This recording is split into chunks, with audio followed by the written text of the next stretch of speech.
कल तक CPI CPM भी उनके साथ खड़ी थी, मुस्लिम लीग के भी लोग खड़े थे, सीबीके के भी लोग खड़े थे। सीबीके के लोग उस तरह से खड़े नहीं थे, लेकिन सीपीआई सीपीएम के तो लोग खड़े थे, उनके साथ थे, डीएमके के साथ थे। क्यों? क्योंकि उनको सांप्रदायिक पार्टी बीजेपी को रोकनी है और बीजेपी का अलायंस है एआईएडीएमके के साथ। मैंने फिर कहा आपको कि एआईएडीएमके बिल्कुल दूध से धुली हुई नहीं है। उस दलदल में, करप्शन के गंगोत्री में उन्होंने भी खूब डुबकी लगाई है। तो एआईएडीएमके और डीएमके एक ही थाली के चट्टे बट्टे हैं, कभी ये बदल जाते हैं, कभी वो बदल जाते हैं। अब विजय का तुषारापात हो रहा है दोनों पार्टियों के ऊपर। ये खुलासा करते हैं कि 10 लाख करोड़ का कर्ज है, ये हुआ कैसे। अब अगर इसकी पड़ताल होगी तो सीपीआई और सीपीएम वाले क्या करेंगे? सीपीआई सीपीएम वाले तो कहेंगे कि नहीं, करप्शन अगर हुआ है तो उसकी जांच होनी चाहिए। कांग्रेस पार्टी कहेगी, कांग्रेस पार्टी को समझ में नहीं आ रही है कि अगर ये रवैया चला विजय का तो फिर क्या होगा। डीएमके से कांग्रेस पार्टी ने नाता तोड़ लिया है, अलायंस तोड़ दिया है।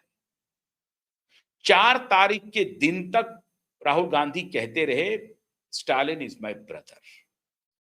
संध्या काल में राहुल गांधी की भाषा बदल गई। तमिलनाडु के बगल वाले राज्य में कांग्रेस की सरकार बनने जा रही है। मतलब पूरी तरह से कांग्रेस की सरकार नहीं है, कांग्रेस पार्टी को 60 से अधिक सीटें मिली हैं और जो दूसरी पार्टी है मुस्लिम लीग जो है, उनको 22 सीटें मिली हैं और बाकी को भी छोटी मोटी सीटें मिली हैं। तो लेफ्ट फ्रंट के खिलाफ वहां कांग्रेस पार्टी खड़ी है। और देखिए दुर्लभ स्थिति क्या है, कमाल की स्थिति है। ठीक सटे हुए स्टेट केरला में कांग्रेस पार्टी लेफ्ट के खिलाफ लड़ी, लेफ्ट लेड फ्रंट की एलडीएफ के खिलाफ लड़ी यूडीएफ, और यहां सरकार में शामिल है विजय के साथ। विजय के साथ कैसे सरकार में शामिल है? क्योंकि सीपीआई भी शामिल है, सीपीएम भी समर्थन दे रही है विजय को, हालांकि वो बाहर से दे रही है। लेकिन जिस अलायंस में सीपीआई सीपीएम दोनों है, उसी अलायंस में कांग्रेस पार्टी भी है। और इधर केरला में कांग्रेस सीपीआई और सीपीएम के खिलाफ लड़ रहे थे। अजीब स्थिति है, कोई विचारधारा नहीं, कोई नैतिक, कोई मूल्य नहीं, कुछ नहीं। राजनीति है बाय हुक एंड क्रूक, कैसे भी करके सत्ता में भागीदार हो जाओ।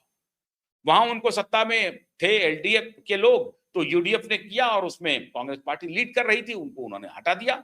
लेकिन यहां कोई नैतिक इनके ऊपर कोई दबाव नहीं है कि हम सटे हुए राज्य में कैसे उन्हीं पार्टियों के साथ अलायंस में पार्टनर रहें और फिर सरकार में हम खुद तो शामिल हो जाएं, लेकिन सीपीआई और सीपीएम शामिल नहीं है। कांग्रेस पार्टी सरकार में शामिल हो गई है। तो विजय का रुख पहले दिन से मित्रों साफ हो गया है। अब देखना यह है कि केरल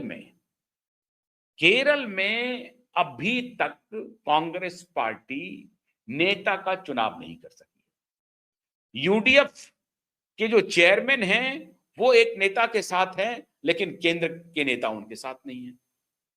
अब एलडीएफ वाले कह रहे हैं, यूडीएफ वाले कह रहे हैं कि साहब हमने तो अपना नेता चुन लिया है, हमने अपना नाम भी बता दिया है। उसके चेयरमैन जो हैं सईद हसाबी, उन्होंने कह दिया है, साहबी उन्होंने कह दिया है कि हमारे जो पसंदीदा चेहरे हैं वो डी सतीशन हैं।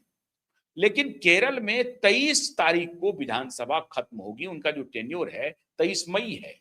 इसका मतलब हुआ, कल भी प्रधानमंत्री ने चुटकी ली कि लेफ्ट इकोसिस्टम की जो दिल्ली की मीडिया है, उन्होंने कहानी शुरू कर दिया कि विजय को नहीं बुलाया जा रहा है, लार्जेस्ट पार्टी है, विजय को देखिए आमंत्रण नहीं मिला है। बड़े बड़े वकील और यूनिवर्सिटी के प्रोफेसर मिलकर के जुगाली शुरू कर दिए। कोई रोक नहीं जो हो रहा था आर्लेकर जी की तरफ से। आर्लेकर जी ने जो कुछ भी कहा वो उनके हित में कहा। कहा कि आप ले आइए क्योंकि ये लोग आपको धोखा देंगे, आप अभी ही समर्थन का पत्र लाइए 118 का। और हुआ वही भी। सीबीके वालों ने तो सुबह दिया, शाम को ले लिया, फिर सुबह दिया, फिर शाम को ले लिया, ऐसा उन्होंने 3 बार कर दिया 4 दिन के अंदर में।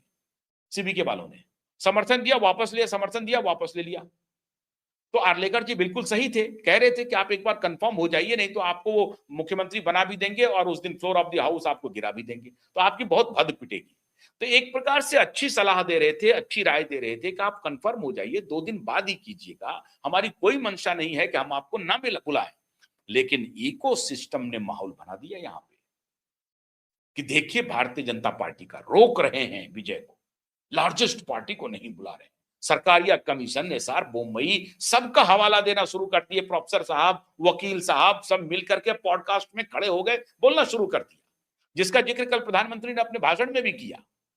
आर्लेकर जी क्लियरली कह रहे थे कि आपका एम्बेरसमेंट होगा आगे, आपके लिए एम्बेरसिंग सिचुएशन होने वाला है, आप उसको देखिए, हमारे लिए कोई दिक्कत नहीं है। आप हंसी के पात्र बनेंगे, एक दिन के सीएम बनेंगे, कल को गिरा देंगे वो, और फिर आपकी स्थिति ऐसी हो जाएगी जो बहुत मुश्किल होगी। तो बेहतर है कि आपको जो कुछ भी करना है वो कर लीजिए, नहीं तो ये हॉर्स ट्रेडिंग को और आगे बढ़ाएंगे। अभी तो आपके पास ये है कि चले जाइए, चलिए इलेक्शन में चले जाएंगे, हमको नहीं मिला समर्थन, तो सबकी घिघी बन जाएगी, दौड़े दौड़े आपके पास आएंगे। आर्लेकर जी ने सही राय दी, लेकिन लेफ्ट इकोसिस्टम उस राय को दूसरे तरीके से प्रचारित करना शुरू कर दिया। और केरल में स्थिति यह है कि 23 तारीख को विधानसभा खत्म हो रही है, तो 23 तारीख तक इंतजार कर लेंगे, क्योंकि पाशा उल्टा चल गया है। क्या उल्टा है? केशव वेणुगोपाल ने बड़ी ही चालाकी से जो केरलम के एमएलए हैं यूडीएफ के, खासतौर से कांग्रेस के एमएलए, उनको अपने समर्थन में कर लिया है, मैक्सिमम एमएलए। लेकिन सच्चाई ये है कि जनता डी सतीशन के साथ है, रमेश चेन्निथला के साथ नहीं है, शशि थरूर के भी साथ नहीं है, अभी जो कांग्रेस के प्रेसिडेंट है उनके साथ भी नहीं है, डी सतीशन के साथ है। उनका जबरदस्त प्रदर्शन चल रहा है, आंदोलन चल रहा है। लेकिन केसी वेणुगोपाल को यहां से भगाने के लिए एक लॉबी लगी हुई है कि केसी वेणुगोपाल किसी तरीके से चले जाए, जनरल सेक्रेटरी का पोस्ट खाली होगा तो हम उस पर अपनी नजर बनाए हुए हैं। इतने तुच्छ राजनीति कर रहे हैं, ये होता ही है राजनीतिक पार्टियों में। लेकिन केसी वेणुगोपाल को अभी प्रचारित किया गया, आज ही आर्टिकल आने लगा, एमएलए की पसंद है केसी गोपाल। अरे एमएलए की पसंद नहीं है केसी वेणुगोपाल, वो राहुल की पसंद है, सोनिया की पसंद है। तो राहुल और सोनिया समझ रही है कि अगर केसी वेणुगोपाल नहीं बना तो वहां से पर्स कैसे आएगा या क्या कैसे आएगा। तो जो चर्चा है यही, भ्रष्टाचार की गंगोत्री बहेगी कैसे या नहीं बहेगी, जो भी है भगवान जाने, चर्चा यही है। कहानी अब सच बात क्या है नहीं जानते हैं, लेकिन बहुत सारे नेताओं ने खुलेआम यह आरोप लगाया हुआ है कि हमें तो केंद्र को खुश करना पड़ता है, बिना उसको खुश किए हुए हमारी गाड़ी आगे नहीं बढ़ सकेगी। अभी कुछ ही